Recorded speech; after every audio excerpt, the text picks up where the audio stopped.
Welcome to the lecture 10 and 11 of a course of empirical methods.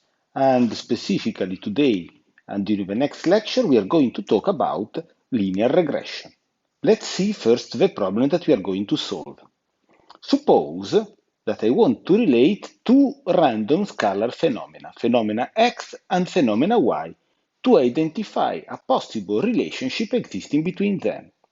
What I do is, at different instants of time, I measure the value of x and then the value of I, and I put them in a table. I have n value 8 ranging with index from 0 to index 7. Now, the point is, how do I build a relationship between these two phenomena? How? And what kind of relationship, after all, I am going to look for? Seeing the problem from a different perspective, it is as if I have a set of points in a Cartesian plane, x and y. And what I want to do is to try to build a relationship between x and y, which means draw a line which represents how a movement of x implies a movement of I, indeed with some sort of randomness of imprecision, because we said that they are random variables. So the question is, how do I build a line which represents the relationship between these two sets? How do I find this line in red, which I have here? Should be this in red, or this is in purple, or this line which I represent here in green? Which is the best way to represent my phenomena overall? Indeed, the one in green it is not, because it's not a function.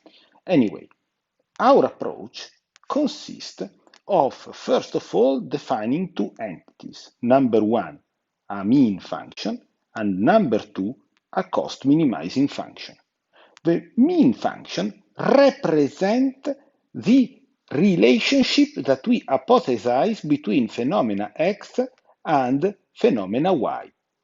So this requires us to have some idea of how they relate and to test it. The cost minimizing function instead is the function which helps us to optimize the parameters once I have identified the structure of a mean function. So let us consider an example. For instance, suppose here that we want to consider the change in weather as the season passes. So I have season 1, 2, 3, 4, 1, 2, and the season pass. So I collect points here, and I find that I get these points, and then the points goes down. I know that overall this is like a sinusoid of points going down. So I see that there is an oscillating relationship. And so I create my mean function. So I have a mean function which is like this function, which does not go through all the parameters exactly, but then I need to determine if it were a sinusoid, like of a kind A cos B t, I need to optimize the parameter A and B. Here I could have also a theta. I need to optimize the parameter theta. How do I find the parameter A, B, and theta? So, because I could have different kind of sinusoid, I could have another sinusoid which could oscillate a little bit later than our sinusoid. And here I use my cost minimizing function.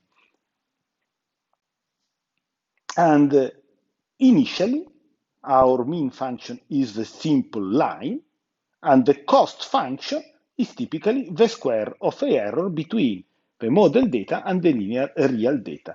So we define the ordinary least square as our function, as our approach to represent the phenomena.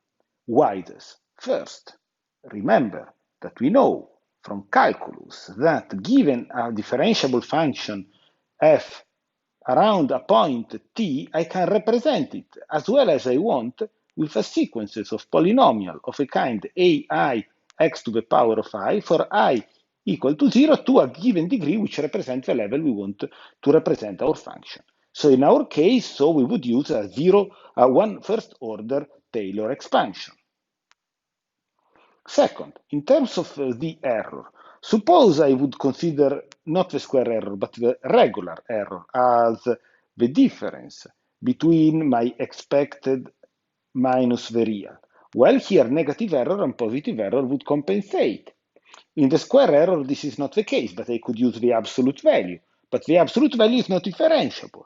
But why not using the fourth? Well, in this case, larger error would penalize tremendously our distribution. And so we use the square error. But notice that this pair of a structure of our linear function together with the square error will be then heavily important because we have additional property that you will discover in this course, in the follow-up course of advanced statistics, in the course of machine learning, and in the course of the PSP and in other courses related to software modeling, software error, and software metrics. So my goal is to build a line like this one. I have a line that as the time progresses here, it interpolates and minimizes the square error between the point. Well, again, I can look forward and I can see this is a line, a first order polynomial. Why don't I use a cubic function like this one? Why don't I use a fifth order function? And notice that if I put the line together, clearly the fifth order has a sum of the error which is of a fifth order which is less than the sum of the error of a third order, which is less than the sum of the error of the first order. So why do I use a first order?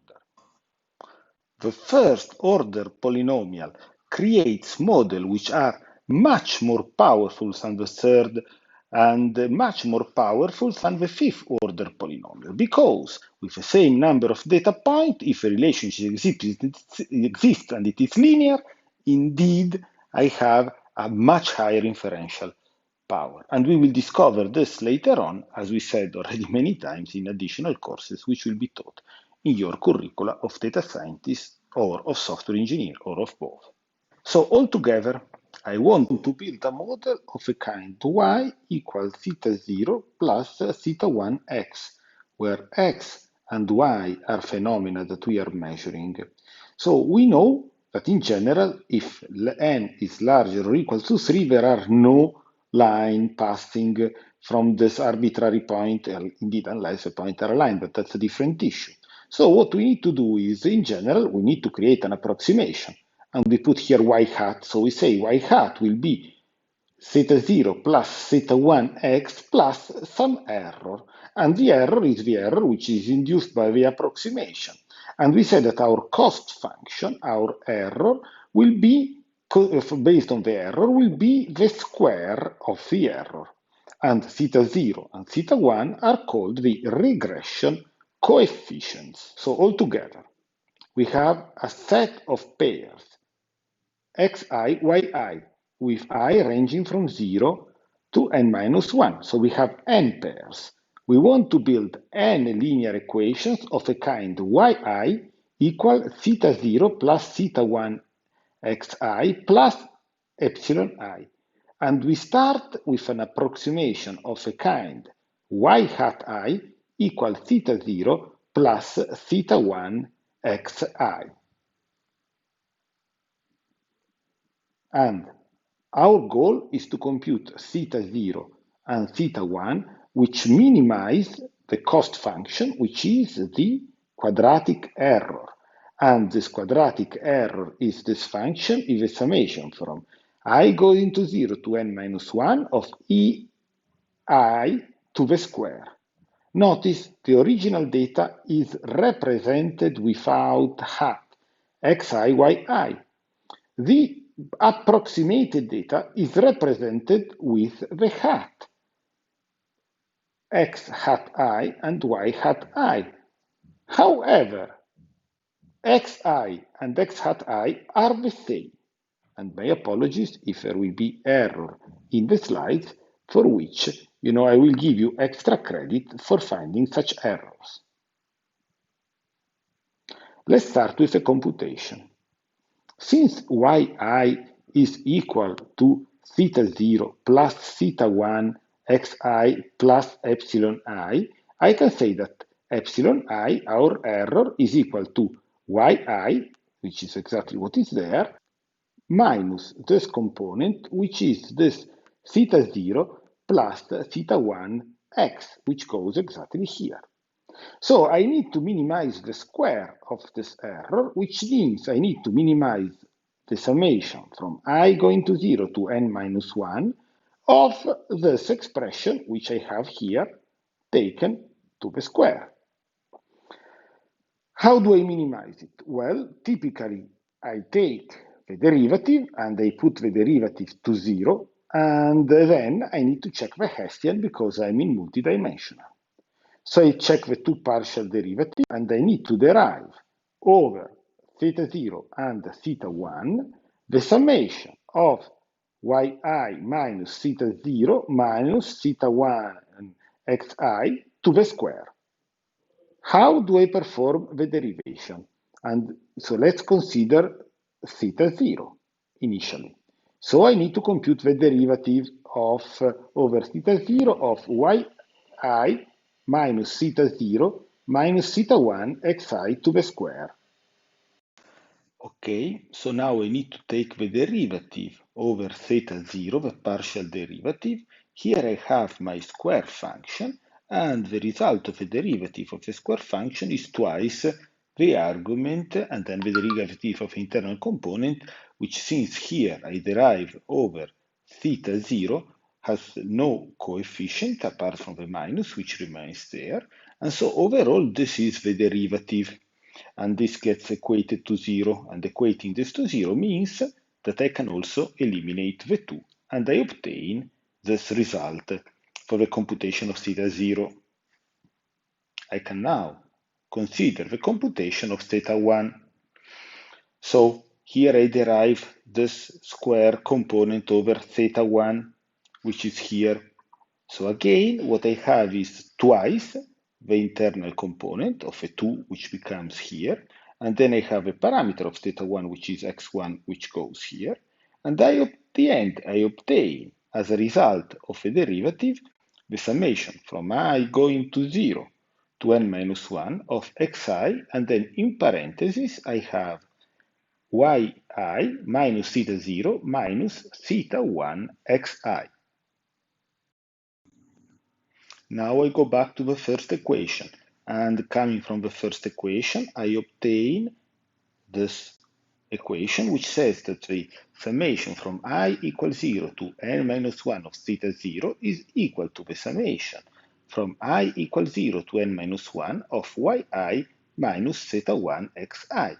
And this means, going to the next equation, that the summation from I equals 0 to n minus 1 of theta 0 is equal to the summation from I equals 0 to n minus 1 of yi minus theta 1 from the summation from I equals 0 of n minus 1 of xi. Now I go and I consider how much is this equation here. Now this equation here is equal to n times theta 0, right? So this is because it is n times theta 0. Now the second point I need to consider is how much is this component. Now look a second, what is the definition of the mean? The mean of y is equal to 1 over n, the summation of all yi. So indeed, this value is equal to n times the mean of y, which is exactly what I have here. And applying the same reasoning, I have that this component here is equal to n times the mean of x times theta 1. Now I can simplify by n this equation, and at the end I obtain that theta 0 equal to the average of y minus theta 1, the y average of x. Now I go to the second equation. In this equation, I have this component of the summation from I equals 0 to n minus 1 of xi times this internal part of yi theta 0 plus theta 1 x1, which is equated to 0. So I can now split this equation into parts, since it's a summation, so it is indeed distributive, into this first part, which goes exactly here as it is. Then I have a second part here in the equation where the parameter theta 0 can go exactly to outside our structure of a parenthesis, and the remaining part of xi goes in this case and goes directly inside the summation. which I have here, and then I have a third part which contain in itself a coefficient theta1, and the coefficient theta1 will go outside the summation here, while I have 2xi, again I have this xi which is here, and this xi which is here, which produce a squared xi exactly here, which is inside the parentheses. So now what happens? Well, the first term, we leave it as it is not a problem. The second term is you applying the reasoning that we had done already previously, n times the mean of x times theta 0. And the third term is equal to, well, theta 1 remains, and this is what? This is the mean of x squared. So it is n times the mean of x squared. So at the end, we come up with the following equation. Now remember that theta 0 is equal y average minus theta 1 x average. So this means that here I have that the summation from I equals 0 to n minus 1 of xi yi minus n, open parentheses, y average minus theta 1 x average times x average minus n theta 1 x square average equal to 0. And going to the next line, what I have is that I can distribute this parameter, the n, into this parameter and the x. So this becomes n y average x average plus n theta 1 x square average, sorry, x average to the square. And then I can move part of the parameters in the second half of the equation, and grouping the parameters together, I can consider the parameters in n theta 1, which are these two parameters, and these two parameters in n theta 1 go and form this part of a component, which is exactly this n theta 1 times x square average minus x average to the square, which is equal to the summation of x I y I minus n times the product between the average of a y and the average of the x. Moving this all together, we have that theta 1 becomes equal to the summation from I equals 0 and n minus 1 of xi yi minus n times y average x average divided by n x square average minus x average to the square. So look, now we can play a little bit with this number, because here I can divide this value by n. And here below, I have this equation. Now, I know that this equation is equal to n times the variance of our terms. And this one placed before altogether would be exactly n times the covariance. And so altogether I get this final result, which is that theta 1 is equal to the covariance of xy divided the variance of x. And theta 1 is equal to the summation from I equal 0 to n minus 1 of xi minus x average times yi minus y average divided by the summation from I equals 0 to n minus 1 of xi minus x average to the square. Now, perhaps this part here is a little bit obscure. So let's see it a little bit in details, because first of all, let's consider the variance part of the equation. So let's look at the formula again. What is the variance of x? The variance of x is equal to the expected value of x minus x average to the square. And I can write this as 1 over n for the summation from I equals 0 to n minus 1, which I will omit, of xi minus x average to the square, which is equal, now expand to 1 over n for the summation of xi to the square plus x average to the square minus 2xi x average, which is equal to 1 over n for the summation of xi to the square plus 1 over n for the summation of x average to the square minus 2. Now, x average is a constant, so I can take it out of a parenthesis. X average for the summation of xi, also this divided by n. Now, what is this component, the first component that we have here? This component. This component that we have here is x square average. Now, what is the second component that we have here? The second component that we have here is substantially n times x square, x average to the square, divided by n. And what is the last component that we have here? Look first at this term here. This is exactly the definition of x average. So this is 2x average times x average, which is 2x average to the square. So altogether, what I get from this equation is that this is equal to x squared to the average minus, this gets simplified, x average to the square. And this is a shortcut for the definition of a variance of x.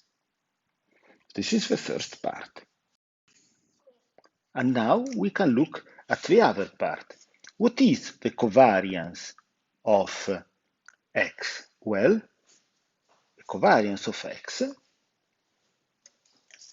y, is equal to the expected value of x minus x average times y minus y average. So while the variance expresses variability over the mean of one variable, the covariance expresses the variability of two variables together. So going back to our general equation, we can express that theta1 represents the overall ratio between how much the variable varies together versus the original aspect of a variation of a variable under consideration the variable x. And more about this we will talk about the correlation coefficient.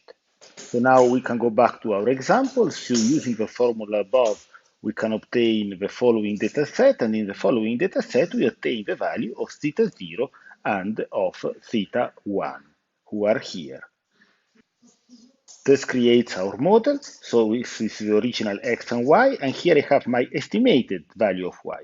And for every estimated value of y, I have an error. Remember, we have minimized not the error, but the square error that we have here under this parenthesis. It means that positive and negative error don't compensate one another. And now I have here an exercise that I propose you to do, which is to build a linear regression for the following data set, which is listed here in the picture. This would lead to a line which is this line, and the regression equation for this number is y hat equal to 2 point something plus 1 point something x. So now I ask you to please fill on a piece of paper for you this specific value and compute the overall error. And this is the result that you are going to obtain. And we may think to use in general linear regression to model phenomena, assuming linear dependencies between input and output. And here we have some real-world examples of a connection between entities in the real world. This is the end of lecture 10 about linear regression. In the next lecture, we will go more in depth about linear regression in the case of multidimensionality and in understanding the performance of linear regression. Now there is time for questions.